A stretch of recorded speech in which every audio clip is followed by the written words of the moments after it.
Pois é, pessoal, dessa vez o Maduro se superou mesmo. Você deve ser das antigas, que nem eu, né? A maioria do pessoal que segue aqui no canal é mais das antigas, que nem eu. Você já assistiu o Top Gun? Pois é, isso aqui não é cena do Top Gun. Isso aqui é a versão Top Gang bolivariana. Esses aviões aqui são os aviões Sukhoi.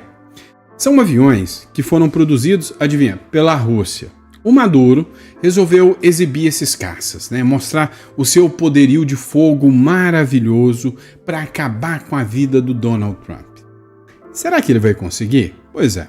Nesse editorial a gente vai falar justamente sobre mais essa presepada do Maduro.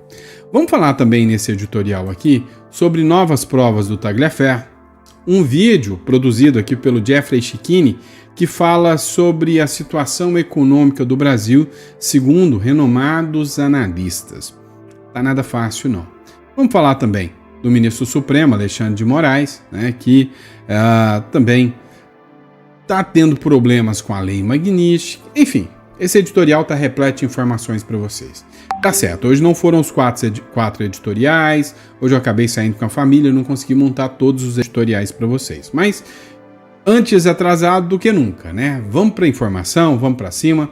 Não esquece de compartilhar, curtir, é sempre importante o apoio de vocês, tá bom?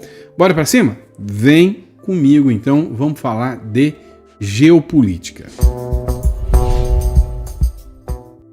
É o seguinte, esse vídeo aqui, né, parece até a cena do Top Gun, lá do Tom Cruise, né? Mas esse aqui, na verdade, é o Top Gang bolivariano do Tom Coruja, do Maduro. O Maduro quis mostrar o seu poderio militar para os Estados Unidos. Quis mostrar o quanto ele é poderosão.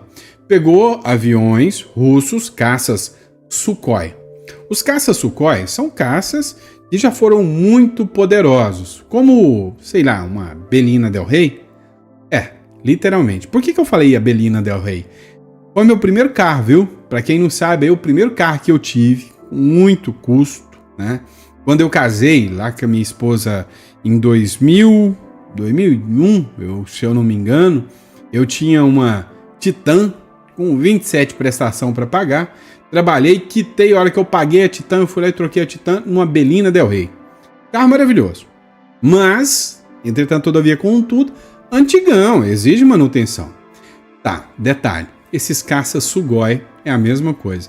Eles foram produzidos lá na casa dos anos 2000, né? Esses caças Sukhoi, eles já foram, assim, algo de muita relevância, um sonho de desejo para qualquer ditador militar. E um detalhe interessante, né, sobre esses caças, esses Sukhoi, é que em 2020 o Maduro comprou 24 caças Sukhoi lá para Venezuela. Não deu conta de dar manutenção, 3 já viraram sucata velha. Dos 21, são exatamente esses 4 que você viu que tem pleno exercício, que estão com a manutenção em dia. Os outros ainda são utilizáveis, mas não estão em potência plena não. Ou seja, resumindo, literalmente é um Top Gang mesmo. E aí, com tudo isso acontecendo, o Maduro ainda quer pagar de, sabe, eu sou macho, eu enfrento o Donald Trump, eu faço o que eu quiser, né? Dá uma olhada nessa matéria internacional do Paulo Figueiredo. O Maduro diz que tem capacidade absoluta de derrotar os Estados Unidos. Ele é mauzão, hein? Derrotar os Estados Unidos e acabar de uma vez com o imperialismo norte-americano.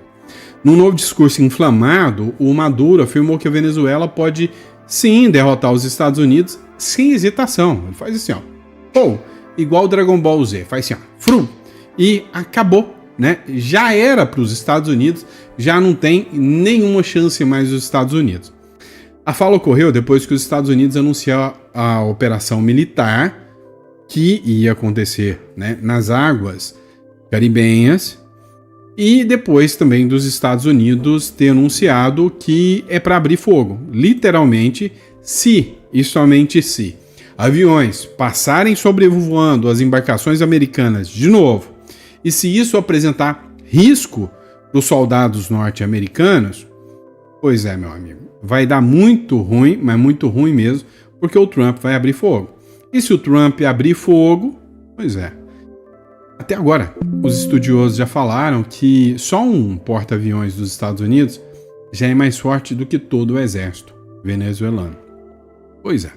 Vamos estar acompanhando essa novela com muita animação. Ainda vamos comemorar a queda do ditador, pode ter certeza disso. Vamos lá, pessoal. E por falar em Venezuela, cara, o Brasil tá indo de mal a pior. Quando eu explico pra vocês que a coisa tá ruim, é porque eu lembro até da música sertaneja. A coisa tá feia, a coisa tá preta. Quem não for filho de Deus tá na unha do capeta. Você já ouviu essa música? Pois é. Eu acho que o Brasil deve estar na unha do capeta, porque não tem jeito. E tá faltando um dedinho ainda nessa mão. Porque olha só, o Jeffrey Chechini acabou de fazer um vídeo agora falando o seguinte. Em no máximo 6 anos. E eu acho que ele tá sendo otimista demais. 6 anos? Não vai nem isso tudo não. Em 6 anos, o Brasil pode virar uma Venezuela. É o que diz o ilustre advogado aqui, Jeffrey Chechini. Dá uma olhada. Gente, olha só que preocupante. Acabamos de fazer uma live lá na comunidade Chechini com o economista Pablo Spyer, o famoso Tourinho, e ele compartilhou para nós com exclusividade que o Brasil está correndo, sim, seríssimos riscos de se tornar uma Venezuela no prazo de 4 a 5 anos se a economia continuar como está, com essa fuga de capital. O que está acontecendo? Essa insegurança jurídica, taxação, risco de mais lei Magnitsky, essa instabilidade na economia, o investidor está indo embora do Brasil. E isso aconteceu na Venezuela. O investidor começa embora, fuga de dinheiro do Brasil e o país quebra. O que tem acontecido? Para segurar o investimento aqui, o governo está aumentando os juros, ou seja, pagando mais para quem deixa o dinheiro no Brasil. Mas chega uma hora que isso vira uma bolha. O brasileiro tem que pagar mais juros, mas isso chega uma hora que não consegue mais segurar o dinheiro aqui, porque a instabilidade é tão grande que a fuga de capital só aumenta. E se isso continuar dessa forma, eu perguntei para o Pablo, se isso continuar dessa forma, quanto tempo mais o Brasil aguenta? Ele me respondeu, se continuar do jeito que está, o Brasil aguenta no máximo mais 6 anos. O Brasil corre o risco, se continuar como está, com o PT no poder. Ele não disse isso, até porque ele não fala de política. Eu tô falando. Se o Brasil, em 2026, continuar com o PT no poder, o Brasil quebra. A economia brasileira não aguenta mais 4 anos com o PT. Foi assim que aconteceu na Venezuela. Hoje, se a Venezuela colocar 1000% de juros, ninguém vai investir na Venezuela, porque sabe que a Venezuela está blefando e não vai conseguir pagar. A reputação do Brasil está no mesmo caminho. Daqui um pouco, a nossa reputação estará tão ruim que ninguém mais vai investir no Brasil. Eu tive uma informação privilegiada hoje que há grande risco da taxação aumentar para 150%. Imagine só, haverá mais fuga de capital. E de fuga e fuga de capital, ou seja, o investidor tirando dinheiro do Brasil, é assim que o Brasil pode virar a Venezuela. Mais do que nunca, o que mais precisamos é tirar o PT do poder. Então quem esteve na nossa comunidade hoje teve uma baita de uma aula com o Pablo Spyer. Se você ainda não conhece a comunidade Chechini, entre lá, chechini.com.br e tenha acesso a conteúdos exclusivos como os membros tiveram hoje. Um grande e forte abraço a todos. Pois é, o Jeffrey Chechini que se tornou uma figura muito conhecida aí no meio político, né? Vamos lá, pessoal. Vocês sabem que eu tenho várias empresas, né? Uma das minhas empresas que eu tenho trabalha com imigração, em especial para o Uruguai, e a gente está começando a trabalhar com o Paraguai agora também, tá?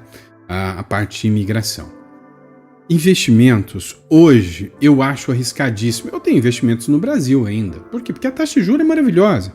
Mas apostar todas as suas fichas num país só, e assim, investimento a médio prazo.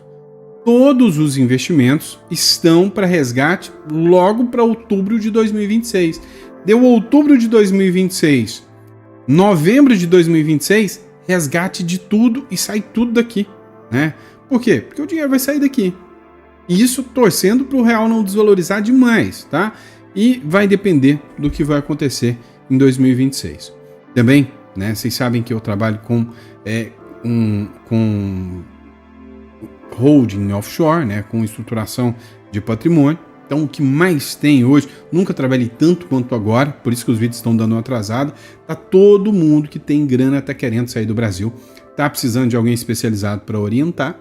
Né? Sem contar que agora a gente está com alguns projetos novos, né? Tem marketing digital que a gente trabalha, agora também a gente está começando a trabalhar e é provável que logo a gente vai estar com construtora lá no Paraguai, porque realmente hoje o povo está com medo, tá pulando fora disso aqui. Eu tive, né? Agora já voltando para a política, eu tive analisando alguns comentários. Tem um cara que sempre deixa uns comentários muito interessantes, eu sigo ele, chama Leandro Henley. Não sei se vocês conhecem. O Leandro Henley, ele tinha feito um comentário que eu achei muito interessante. Lá em Cuba, tinha o Fidel Castro. O Fidel Castro, ele já apareceu na Forbes com uma fortuna de 900 milhões de dólares à época, há anos atrás. Era uma fortuna inimaginável. Era muita, mas é quase 1 bilhão de dólares. É grande demais. Mas é um cara de um país comunista. Lá na Argentina, a Cristina Kirchner teve confiscado, e quando o patrimônio dela foi confiscado, 537 milhões de dólares confiscados da Cristina Kirchner. O Maduro, socialista, o homem que quer a distribuição do poder, a distribuição dos recursos, pois é, os Estados Unidos acabaram de dar um lambe, né, nos patrimônios do Maduro de 700 milhões de dólares. Tem outros, mas cedo ou mais tarde a casa vai cair e a gente vai saber quanto é que essa turma acumulou. Tem outros, num certo foro de São Paulo aí. Mas todos, sem exceção, todos começaram a sua própria revolução. Nas ruas, eles estavam lá alegando que defendiam os mais pobres, lutavam junto ao povo, mas não tem nenhum líder socialista, com exceção do Pepe Mujica, do Uruguai, foi o único líder socialista que literalmente morreu pobre, né? Morreu morando numa chácara com o mesmo Fusca, foi o único realmente que defendeu a questão socialista, né? E mesmo assim trouxe um atraso à época para o Uruguai que depois conseguiu se resgatar, né? Mas no fim, todo comunista termina a sua vida ou no iate ou, se o mundo for justo, na ponta de um fuzil, ou na forca, ou às vezes fugindo, né, literalmente, como Bashar al-Assad para a Rússia com o seu iate. Mas todos terminam sempre com um patrimônio altíssimo. Essa turma que defende o socialismo. Vamos lá, pessoal. Falando aqui em tudo que está acontecendo no Brasil, dá uma olhada nessa matéria do Conexão Política. Lei Magnitsky, empresa dona de imóveis da família de Moraes, entra na mira dos Estados Unidos. Pois é, essa informação aqui, a do Conexão Política, foi publicada há 5 horas atrás. O governo dos Estados Unidos, que está agora, né, com nova direção, que é o Homem Laranja, começou a mudar as regras do jogo, aplicou contra o Alexandre de Moraes a Lei Magnitsky. Isso aí não é novidade para ninguém, você está enjoado de saber sobre isso. Só que agora, a discussão é sobre o alcance da Lei Magnitsky, né, o Global Magnitsky Act. A discussão gira em torno da inclusão da esposa do ministro, a Viviane Barrs de Moraes, e seus filhos, em razão porque eles têm um envolvimento direto num instituto, e assim, parece até ironia, né? O Paulo Figueiredo falou sobre isso, mas o instituto chama Instituto Lex, não é Lex Luthor não, né? Você lembra do Lex Luthor, inimigo do Superman? É Instituto Lex, de estudos jurídicos, que é uma offshore, né? Uma conta, uma holding, uma empresa que concentra 11 imóveis que estão avaliados em 12,4 milhões de reais, é o que fala aqui a matéria do Conexão Política. Se essa informação é verdadeira ou não, nós não podemos informar, é o que está constando aqui da Conexão Política. Mas entre os imóveis que estão registrados lá no nome do Instituto, estão uma residência de Alexandre de Moraes em São Paulo, a sede do escritório de advocacia, apartamentos em Campos do Jordão. Fontes envolvidas na discussão apontam que o Departamento de Estado americano passou a tratar o Lex como uma possível holding de fachada para ocultação de patrimônio que configuraria elemento suficiente para classificar a extensão das sanções aos familiares do magistrado. Meu irmão, brincar com quem possui o controle do dinheiro não é brinquedo, né? Vamos lá. Ó, o Luiz Camargo fez uma publicação aqui também que diz o seguinte.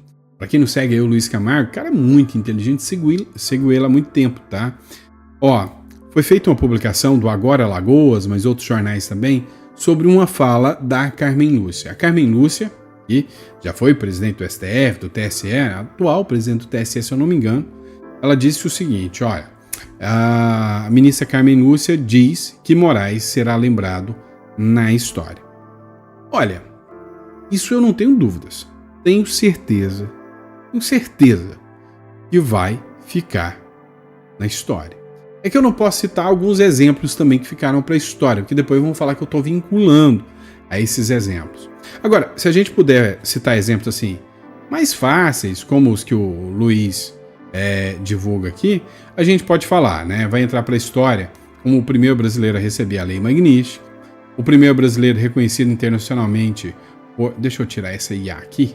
Isso. O primeiro brasileiro... não consegui tirar não, aparece essa IA aqui. Deixa aqui. Tá bom, deixa pra lá.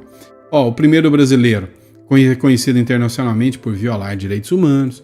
Internacionalmente foi o primeiro a ser conhecido nesse sentido, né? Então, assim, não tenha dúvidas que algumas coisas vão entrar pra história.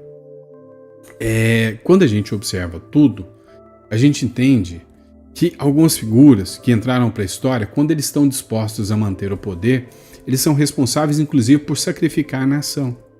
E quando a gente para pensar, se a gente não parar para refletir sobre aonde o Brasil está indo, vai chegar um momento que a gente não vai conseguir ter retorno.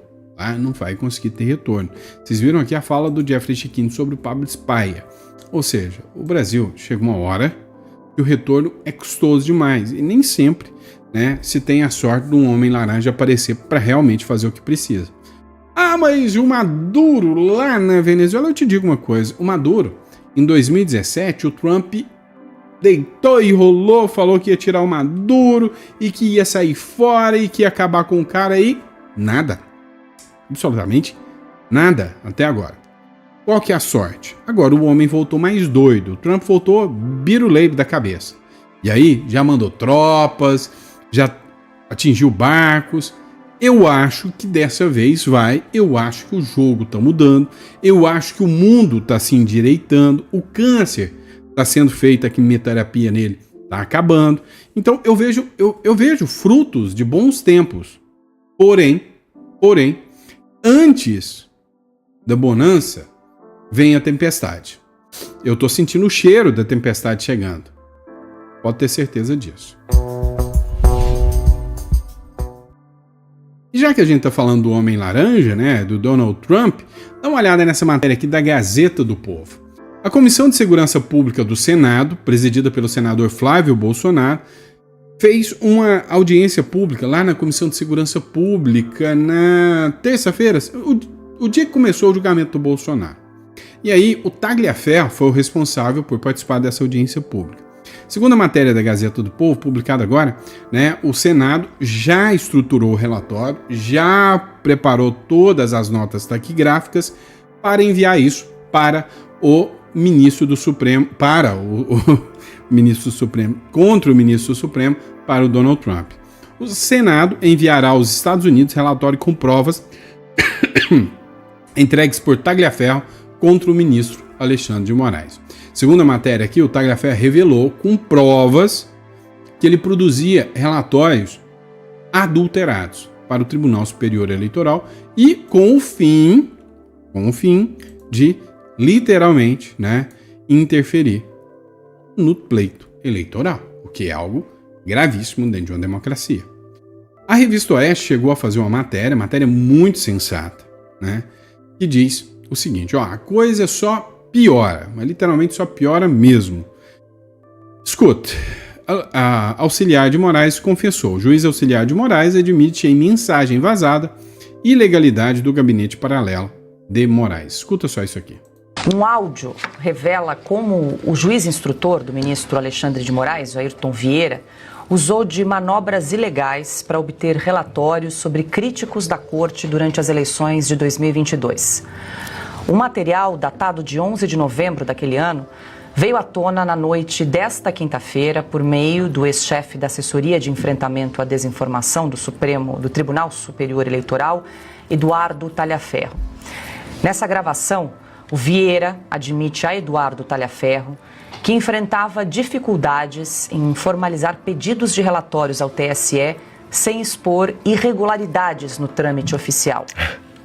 Vieira reconhece que não poderia formalmente requisitar diretamente a Eduardo Talhaferro documentos ou relatórios, já que esse era lotado no TSE.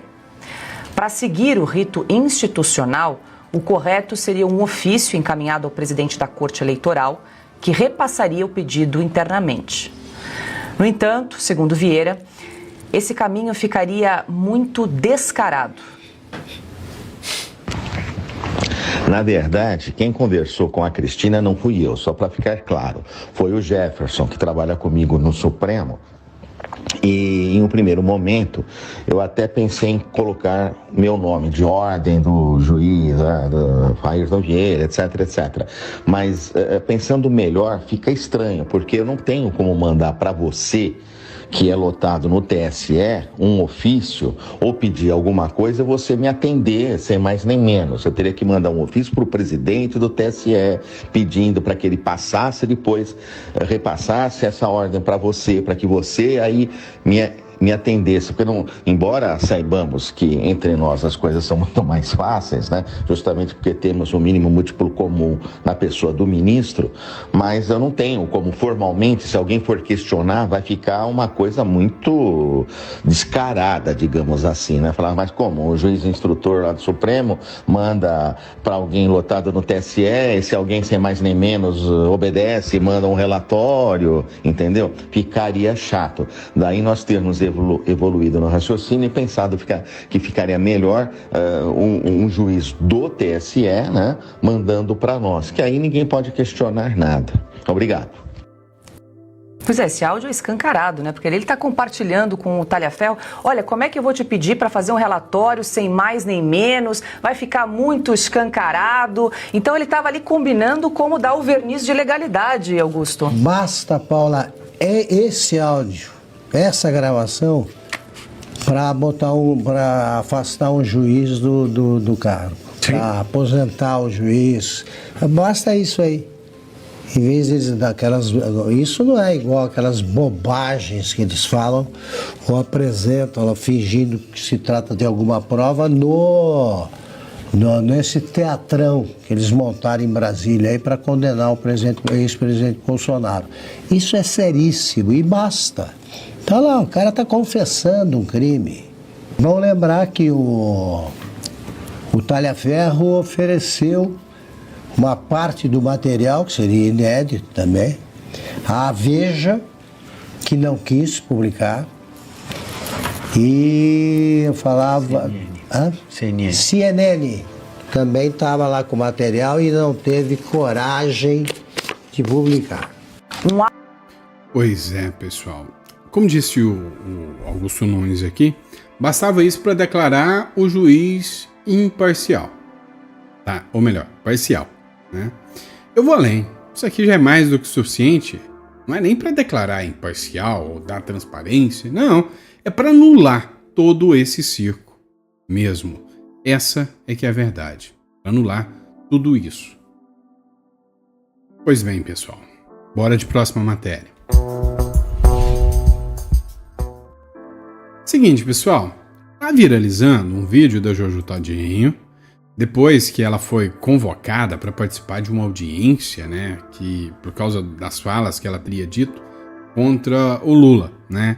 Ela disse que foi convidada pelo PT para fazer campanha e que ela se recusou, mandou um belo de um dane-se pro Lula.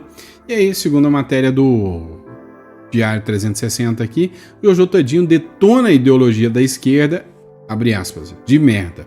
E aí, veja só, esse vídeo aqui referente a Jojo Todinho, tá?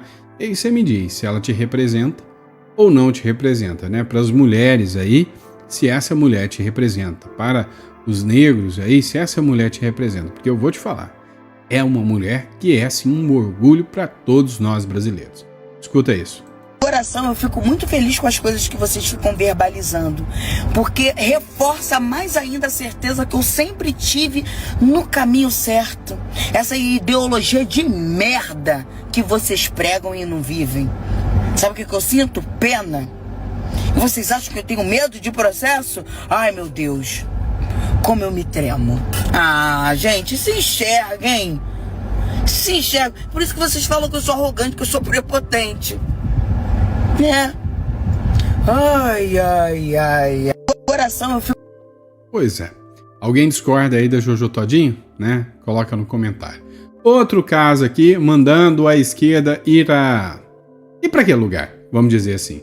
Foi o Jorginho de Mello. Jorginho de Mello fez um vídeo também, né? Falando sobre a aquisição lá pela Polícia Civil de Santa Catarina de armas, né?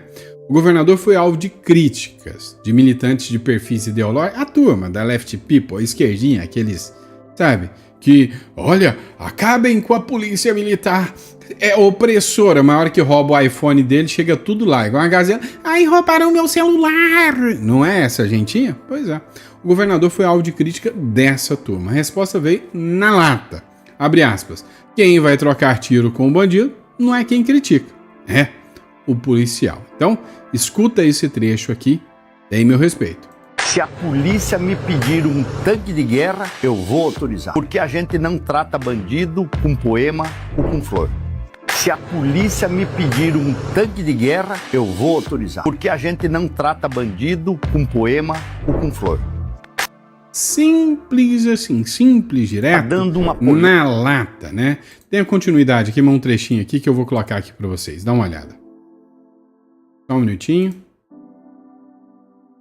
Entregamos para a nossa polícia. Então, eu queria dizer uma coisa. Se a polícia me pedir um tanque de guerra, eu vou autorizar. Porque na hora do confronto, não sou eu e nem quem está criticando que vai trocar tiro com bandido. É o policial. Enquanto o crime no nosso país for organizado e equipado, nós não podemos deixar a nossa polícia com qualquer arma, com qualquer veículo. Vai ter investimentos em equipamentos, sim. Vai ter armamento pesado. E nós vamos continuar sendo o estado mais seguro do país, porque a gente não trata bandido com poema ou com flor. Tá dando uma polêmica esses 350 fuzis que entregamos. Pois é. E aí eu repito o que eu acabei de falar. É exatamente esse tipo de situação, né, que o brasileiro vem buscando, né? Ou seja, um governador que realmente defenda as pautas, que traga segurança, que traga boa educação, que traga uma saúde de qualidade. É isso aí que se busca, isso é pauta demagógica aí. Não, pelo amor de Deus. Eu sou do tempo em que a turminha, sabe, da lacração ficava enchendo o saco, mas eu sou do tempo que tinha um cara na TV, o tal do Mussum, que fazia piada por ser negão e todo mundo ria demais disso e era fã do cara e um Brasil inteiro que chorou por causa do cara. Tinha um Jorge Lafon, vocês lembram dele? A Vera Verão. É, naquela época, a Vera Verão sentia orgulho de quem era ela, né? Era um gay, né? Dizer que ele não era trans, era um gay, negro, e que me orgulhava muito, que eu assistia e com uma coerência sem tamanho. O que fizeram, né? Que tipo de coisa eles fizeram? Você deve lembrar o Clodovil, né? Não era pela opção sexual dele que ele viralizou, era pela sensatez daquele cara. A gente acompanhava, né, figuras que... A gente viu o Nelson Ned, um cara com nanismo, um anão, sabe? Orgulhando o brasileiro. E hoje, sabe, esse conversinha, esse chororô, ai, vítimas da sociedade. E aí, essa mesma gente nojenta vai lá arrebentar a Jojo Todinho. Mulher negra, que saiu da periferia, que venceu na vida. Mas se não é da turminha da lacração, não, a senhora não serve pra gente. Você nem gente é, né? É assim que essa turminha da esquerda age. Então, fica aqui, né, meus sinceros parabéns para Jojo Todinho, para todo mundo que não entra nesse discursinho mequetrefe, para a polícia militar, para a polícia civil, para quem realmente enfrenta bandido como bandido. E encara, né, o policial, o bom policial, como um herói que está ali arriscando a vida para manter o cidadão de bem seguro. Então, o Brasil precisa voltar para o rumo certo, né, para o lado certo, tá bom?